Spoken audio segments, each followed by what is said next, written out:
ketika nanti dari pihak Polda Metro Jaya dalam hal ini Direktur Cyber Polda Metro Jaya tidak melaksanakan normatif hukum acara dalam hal upaya-upaya paksa, maka kami akan melaporkan beliau ke Kapolri Seki Irwasum.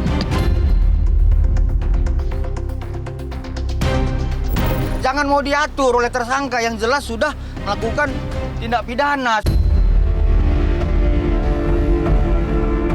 Saya pribadi tidak terkesan buru-buru, tetapi hukum acara memerintahkan kami untuk menegakkan konstitusi.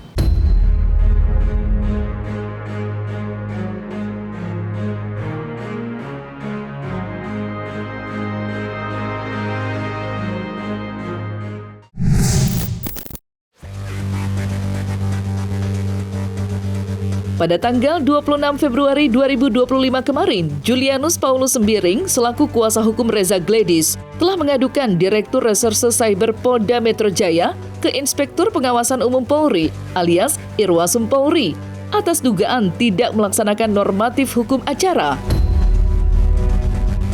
Sebuah langkah tegas yang berakar dari kekecewaan pihak Reza Gledis terhadap penanganan kasus dugaan pemerasan dan tindak pidana pencucian uang yang telah menetapkan Nikita Mirzani sebagai tersangka. Kubu Reza Gledis mengaku geram lantaran penanganan Polda Metro Jaya yang dinilai lambat, khususnya terkait tak kunjung ditahannya Nikita walaupun sudah berstatus tersangka. Lantas, seperti apa ungkapan kekecewaan Julianus Paulus Sembiring? Serta bagaimanakah pula hasil pengaduannya kemarin?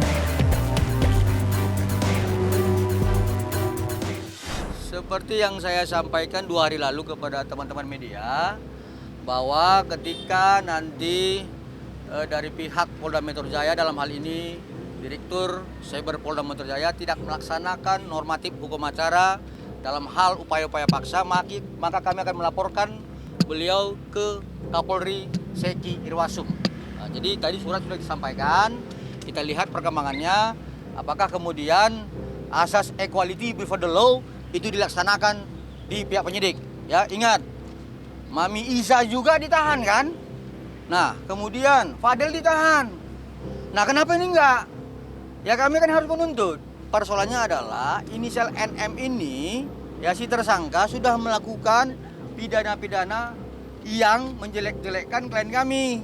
Bahkan institusi negara juga dijelek-jelekkan seperti Komisi 9, Badan POM, dan teman-teman yang lain yang juga termasuk klien kami, Dr. Andreas, ya dijelek-jelekkan, diserang nama baiknya, mengarah kepada body shaming. Nah, ini kan sebuah perbuatan pidana yang berulang-ulang. Nah, saya heran juga kenapa penyidik tidak melakukan penahanan terhadap si tersangka itu. Nah, inilah kenapa kemudian kami datang ke Mabes Polri untuk menyampaikan surat keberatan kami kepada Bapak Kapolri melalui Seki Irwasum. Tadi sudah telepon saya dan memang benar saya sudah berkirim surat meminta waktu karena Niki sebagai seorang ibu single parent punya anak 3 lagi menjalankan kewajibannya untuk kalau tidak salah lagi bernyanyi atau ada acara yang jelas acara pekerjaan. Bang minta tolong tunda, ya saya tunda. Terus saya bilang, nih bagaimana cerita? Ya bagaimana saya itu tidak kenal dengan seseorang ini. Jadi di dalam hukum itu niat itu kunci dari persoalan. Terpaksa saya buka. Kalau misalkan ada yang sudah ditetapkan menjadi tersangka dan tidak menghormati asas formil, ya Polri harus kembali menaikkan martabat Polri. Jadi jangan mau diatur oleh tersangka yang jelas sudah melakukan tindak pidana. Saya pribadi tidak terkesan buru-buru, tetapi hukum acara memerintahkan kami untuk menegakkan konstitusi. Itu aja, ya. Jadi kalau kami sebagai penegak hukum, salah satunya penasihat hukum, hormat kepada kitab suci hukum acara, maka semua penegak hukum harus hormat terhadap kitab suci hukum acara. Katanya panik, boro-boro gue panik. Guys, gue itu dihadapkan dalam masalah kepolisian itu bukan baru sekali, ya. Sudah berkali-kali, jadi nggak ada bahasa panik. Mungkin mereka yang panik kali. Mungkin gue diantara sekian banyak manusia, mungkin gue yang selalu seneng dikasih masalah. Korban juga kan komunikasi ya. kalau memang bisa kita bantu ya kita bantu gitu loh. Artinya saya lihat nggak ada keanehan, biasa-biasa aja gitu kan.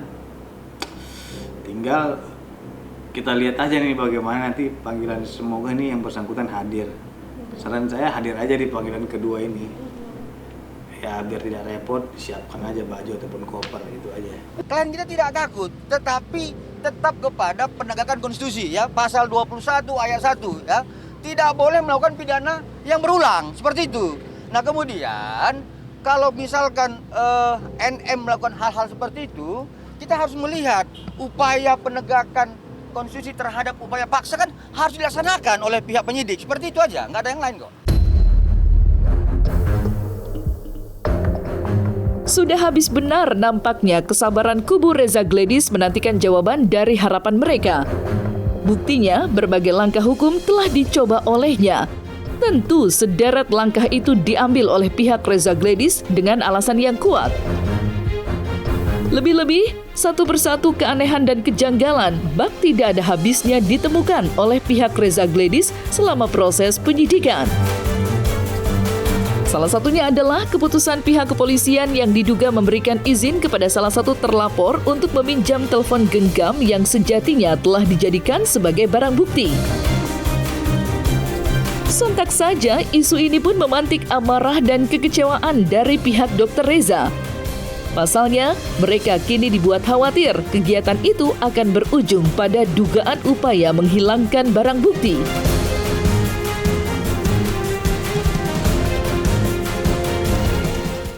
Terkait barang bukti yang kami dengar informasinya, ya, salah satu handphone milik Dr. O itu kan sudah dilakukan pinjam pakai oleh si Dr. O-nya. Nah, kekhawatiran kami bahwa adanya satu kerjasama untuk menghilangkan barang bukti itu.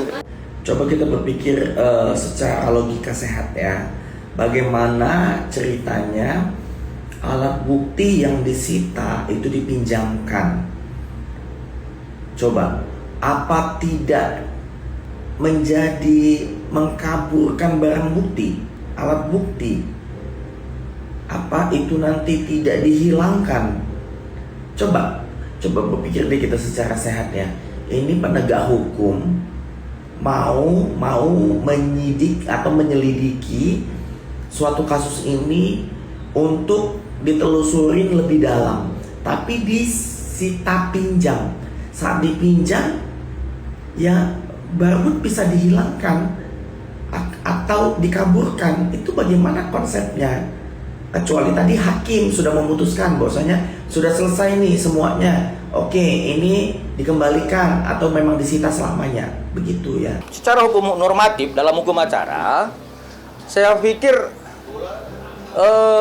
tidak ada alasan lagi ya, tidak ada alasan lagi untuk bagi penyidik tidak menahan ya, seperti yang saya sampaikan tadi. Karena unsur subjektif dan objektif telah terpenuhi. RT nggak suka, masa mewawancarai saya bukan ngomongin saya. Kita sudah mengikuti prosedur untuk mendapatkan kepastian hukum.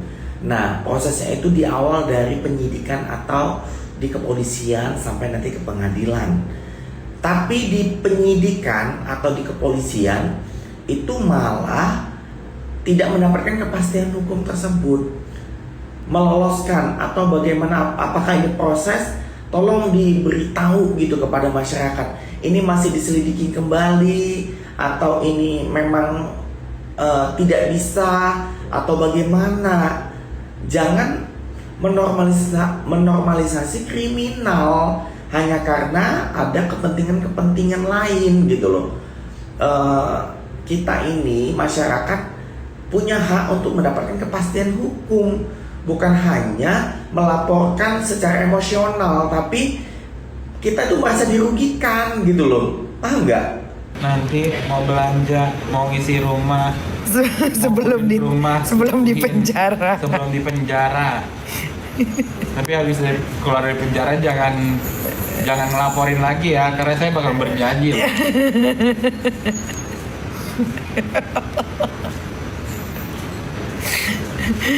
Aduh ya Allah. Jadi nanti Kalau ini sampai benar masuk ke pengadilan, gue berharapnya ini harus masuk ke pengadilan, ya, karena gue tidak suka dituduh memeras, dituduh memeras, apa lagi, mengancam, dituduh pencucian uang, ya, karena kalau gue melakukan pekerjaan itu dari lama, pasti udah banyak yang ngelaporin gue. Kenapa cuma manusia silver doang yang ngujuk-ngujuk ke Polda Metro Jaya? Ya, logika aja. Kalau memang itu salah satu pekerjaan gua, meres orang atau ngancem atau pencucian uang, mungkin sudah dari dulu gua dilaporkan. Ya, tapi ini kan tidak ada satu orang pun yang melaporkan, baru si manusia silver ini aja. Kalau dibilang kecewa, ya sudah pasti kecewa. Kekecewaan ini bukan berdasarkan like-dislike ya, tetapi kekecewaan seorang warga negara terhadap penyelenggara negara yang tidak melaksanakan hukum normatif. Ya, jadi klien kami ini kan, saya harus sampaikan berulang kepada rekan media bahwa beliau ini paham hukum acara. Jadi kekecewaan dia terhadap penyelenggara negara yang tidak melaksanakan hukum acara. Ini kan pengangkangan terhadap konstitusi. Saya pikir itu ya, secara pribadi dia tidak dendam.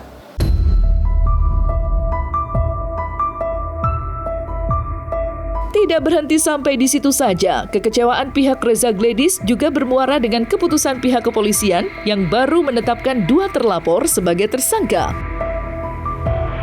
Padahal seperti yang diketahui pada laporan yang dilayangkan di Polda Metro Jaya, pihak Reza Gladys menyertakan 4 nama sebagai terlapor. Ketika ditemui beberapa waktu lalu, Doktif yang diduga menjadi salah satu terlapor pun menanggapi aksi pihak Reza, di mana ia membantah tegas semua tuduhan yang disangkakan, khususnya terkait dugaan adanya sindikat mafia skincare. Lantas mungkinkah 2 terlapor lain akan selamat dari status tersangka? Serta mungkinkah pula dugaan adanya sindikat mafia skincare akan tertutup rapat dengan ditetapkannya Nikita dan Mail sebagai tersangka?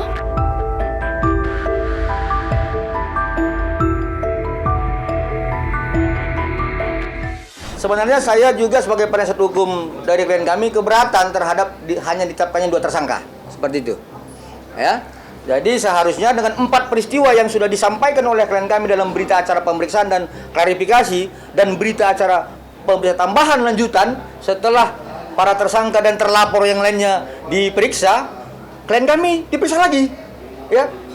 Ya, saat itu saya juga curiga ini ada apa gitu ya. Tetapi klien kami menyampaikan dengan peristiwa yang sebenarnya, dan kami beranggapan ya harus tidak boleh 2 tersangka di situ.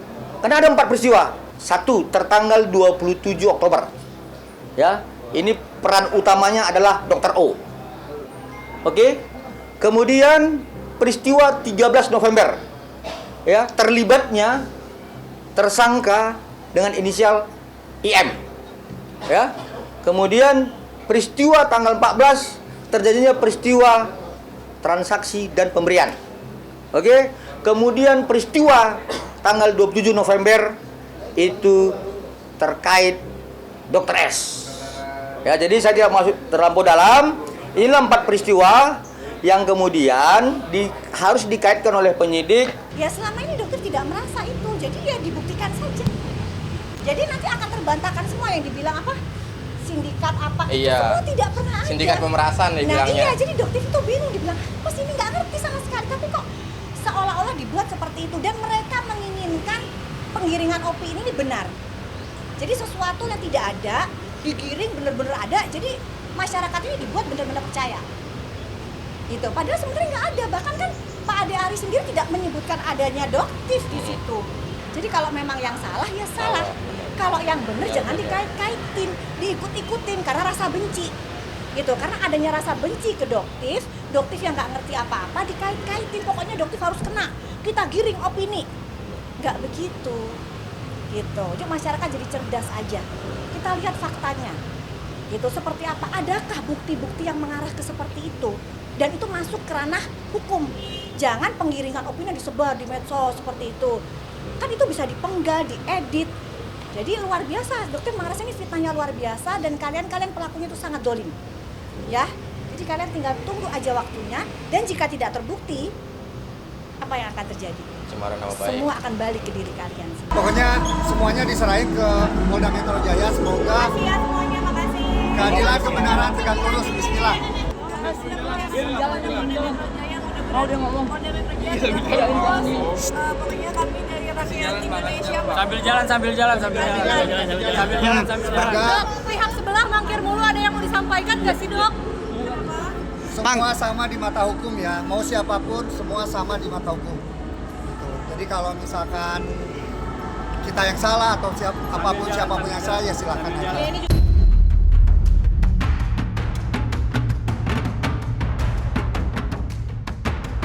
Nah, selesai sudah Cumi Lovers. Jangan lupa untuk like, subscribe, dan juga share channel YouTube Cumi Cumi.